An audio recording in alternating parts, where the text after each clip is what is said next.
नमस्कार साथियों, मैं Sushil Kumar, junior account assistant Indian railway आप सबका सुशील बटेसर यूट्यूब चैनल पर स्वागत करता हूं। आज के वीडियो में बताऊंगा कि ग्रुप डी का जो फॉर्म मॉडिफिकेशन है, उसकी लास्ट डेट आ चुकी है। आप जल्द से जल्द कोई भी बदलाव करना चाहते हो तो जल्द से जल्द करें। अभी लास्ट मौका है, नहीं तो आपका फॉर्म रिजेक्ट हो सकता है।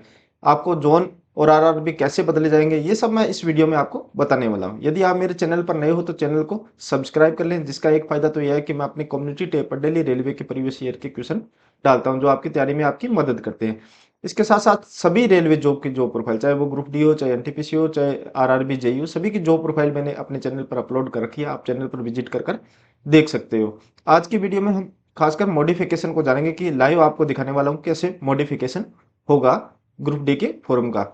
तो वीडियो शुरुआत करने से पहले मैं आपको बता दूं, यदि आप ग्रुप डी की तैयारी कर रहे हो तो चाक्षुष पब्लिकेशन की ये बुक्स आपके लिए काफी रामबाण साबित हो सकती है। इसमें सबसे पहले आपको मिल जाता है सामान्य ज्ञान की बुक है, जिसमें चैप्टर होगा। चैप्टर को जैसे ही आप कंप्लीट करोगे आपको पीवाईक्यू साथ के साथ मिल जाएंगे, और पीवाईक्यू के बाद आपको उत्तर व्याख्या है जो आपको डिटेल में बताई हुई है। ये सबसे अच्छी बात लगी मुझे इस बुक्स की। आपको देख रहे हो मैंने मंगवा रखी है ये बुक। तो यहाँ साथ साथ में आपको उत्तर व्याख्या डिटेल में मिल जाती है। बाकी इसके कंटेंट की क्वालिटी की बात करूं तो काफी अच्छा कंटेंट है। पेपर की क्वालिटी भी अच्छी है। इस बुक के साथ आपको एक कॉम्बो पैक मिलता है। ये सामान्य ज्ञान की आपको मिलती है। सामान्य ज्ञान के साथ आपको एक रीजनिंग की बुक मिलती है, एक मैथमेटिक्स की बुक मिलती है, एक सोल्ड पेपर मिलता है, जिसमें आपको 25 सोल्ड पेपर मिलते हैं और 2 प्रीवियस ईयर के सोल्ड पेपर मिलते हैं। तो ये सभी बुक्स आप नजदीक की बुक स्टोर से परचेज कर सकते हो, या फिर मैं डिस्क्रिप्शन में लिंक दे दूंगा, वहां से जाकर आप ऑनलाइन परचेज कर सकते हो। अभी हम वन बाय वन आपको स्टेप बताऊंगा कि कैसे आपको मॉडिफिकेशन करना है ग्रुप डी के फॉर्म में, और क्या क्या बदलाव आप कर सकते हो, क्या नहीं कर सकते, ये सभी हम इस वीडियो में डिटेल से जानने वाले हैं।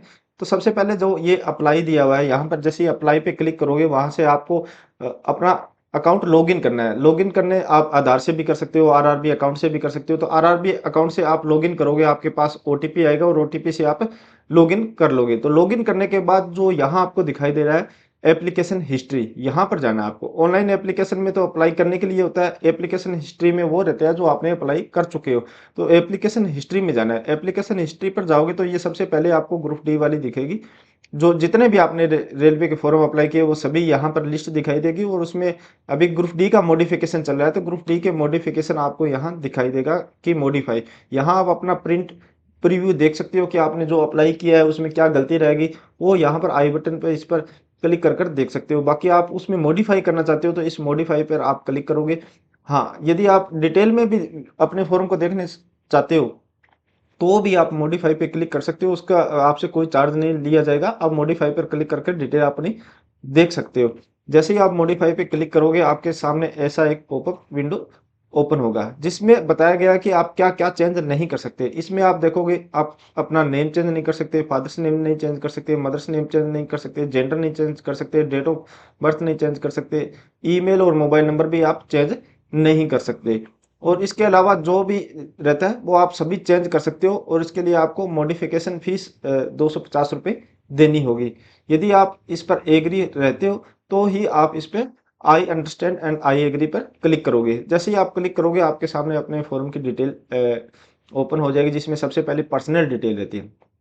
पर्सनल डिटेल में यहाँ ये जो डार्क में दिखाई दे रहा है, ये चीज़ें आप चेंज नहीं कर सकते। ये आप जो पहले आपने रजिस्ट्रेशन किया है उस टाइम जो डाला है वही रहने वाली है। इसके अलावा जो अदर डिटेल है, जिसमें ये वाइट वाला दिखाई दे रहा है, ये आप चेंज कर सकते हो। जैसे आप अपना शादी का स्टेटस चेंज कर सकते हो कि आप मैरिड हो या अनमेरिड हो।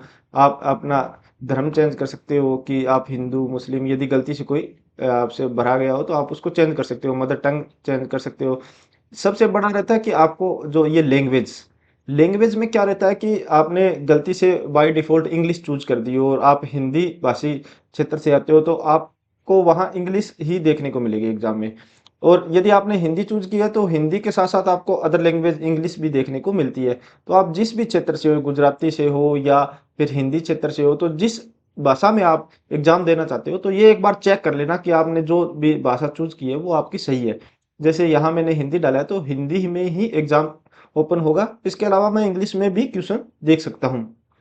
फिर ये परमानेंट मार्क्स, ये भी आप जो भी आपके विजुअली मार्क है उनको एक बार चेक कर लेना कि आपके सही डिटेल दी हुई है। उसके अलावा आपके पास कम्युनिटी जैसे S C S T O B C जो भी है, उसकी डिटेल आपने बिल्कुल सही से यहाँ फिल की है, ये एक बार पूरा बारीकी से चेक करना है। इसके बाद रहता है एड्रेस। एड्रेस में भी यदि आप कोई बदलाव करना चाहते हो तो एड्रेस में अभी बदलाव कर सकते हो, अभी आपके पास समय है।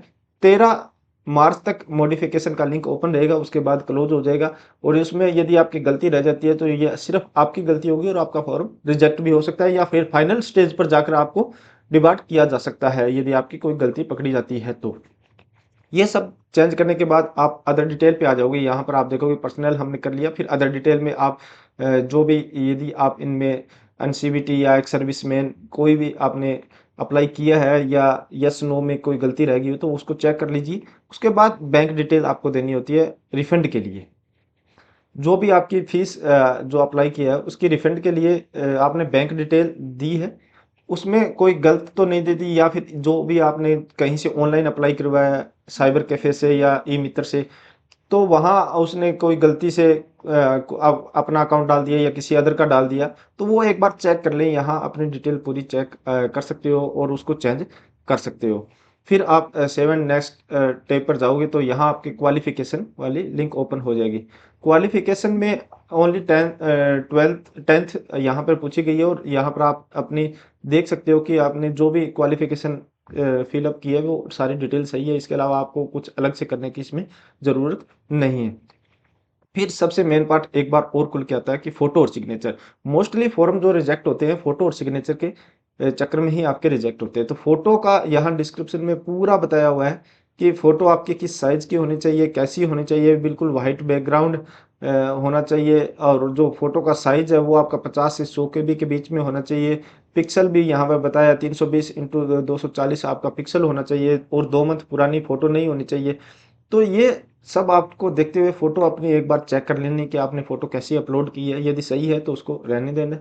यदि आपको लगता है कि इसको चेंज करना चाहिए, आपकी ब्लर फोटो है, आपने स्पेक्स लगा रखे हैं, कैप लगी हुई है, तो इसके तो आप उसको चेंज कीजिए। फिर सिग्नेचर, सिग्नेचर का भी बड़ा रोल रहता है। सिग्नेचर की वजह से भी आपका फॉर्म रिजेक्ट हो सकता है। इसमें ब्लैक एंड ब्लू लिखा हुआ है, नोटिफिकेशन में आपको ब्लैक देखने को मिलेगा। तो आप ब्लैक एंड ब्लू से दोनों से किसी में भी आपने किया है तो दोनों वैलिड है। और यदि आपने इसके अलावा किसी रेड पेन या ग्रे पेन से किया है तो वो इनवैलिड हो जाएगा। ओनली ब्लैक एंड ब्लू से होना चाहिए और रनिंग में होना चाहिए। जैसे कोई भी सिग्नेचर कर रहे हो, जैसे मेरा ही सिग्नेचर है तो ऐसे रनिंग में होना चाहिए, ना कि कैपिटल लेटर में हो ऐसे या अलग अलग हो, ये सिग्नेचर वैलिड नहीं होगा। तो रनिंग हैंड में चाहे हिंदी में हो चाहे इंग्लिश में हो, लैंग्वेज से कोई फर्क नहीं पड़ने वाला, हिंदी इंग्लिश दोनों इसमें वैलिड होगी, मगर होना रनिंग हैंड में चाहिए। और ये पिक्सल यहाँ पर दिया हुआ है कि किस पिक्सल में होना चाहिए, 140 इंटू 60 पिक्सल में होना चाहिए, और 30 से 50 KB के बीच में आपका सिग्नेचर होना चाहिए।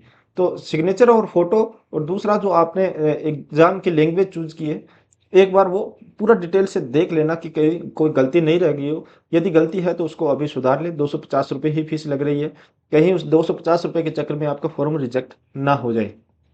तो यहाँ पर जब आप अपलोड कर देते हो उसके बाद आता है पोस्ट प्रेफरेंस का।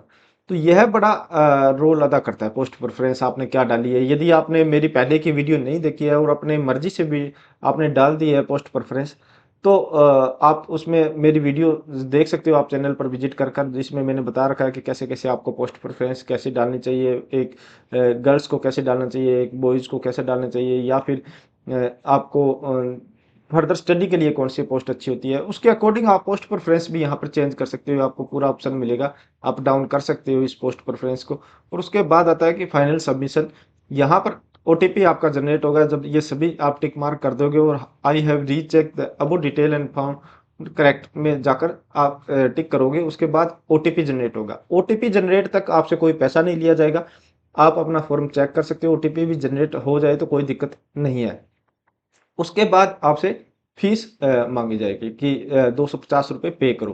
कैटेगरी के अकॉर्डिंग ये फीस रहती है। तो आप जैसे ही पे करोगे तो आपका मॉडिफिकेशन हो जाएगा जो आपने चेंज किया है। यदि आपने सिर्फ चेक करने के लिए किया है तो आप उसमें कोई बदलाव भी करते हो तो कोई दिक्कत नहीं है, वो आपका जो प्रीवियस डाटा सेव है वही रहने वाला है। यदि आप फीस पे नहीं करते हो तो आपने जो पहले सेव कर रखा है फॉर्म अप्लाई के टाइम वही सेव रहेगा, उसमें कोई चेंज नहीं होगा। आप अपना फॉर्म कैसे भी चेक कर सकते हो, उसमें आपने कोई चेंज भी कर दिया, जब तक फीस पे नहीं करोगे तब तक कुछ नहीं होगा, आपका सेम डाटा सेव रहेगा।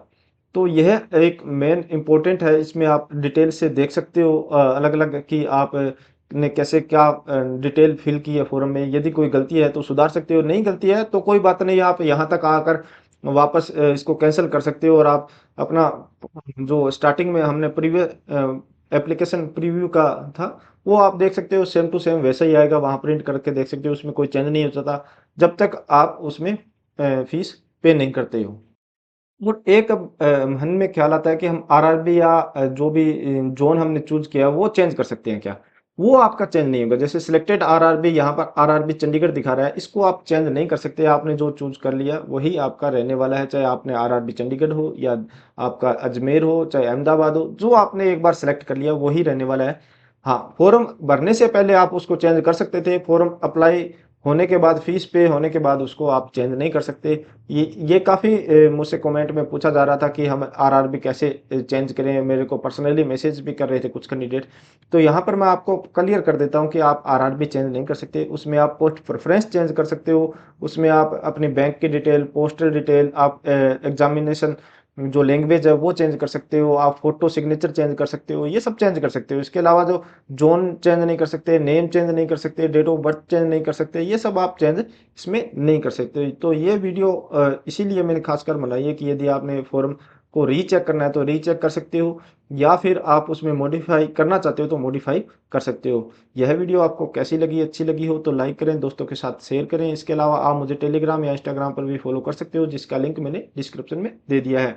वीडियो में अभी तक बने हो, चैनल को सब्सक्राइब नहीं किया तो चैनल को सब्सक्राइब करें। मिलते हैं नई जानकारी के साथ नई वीडियो में। धन्यवाद।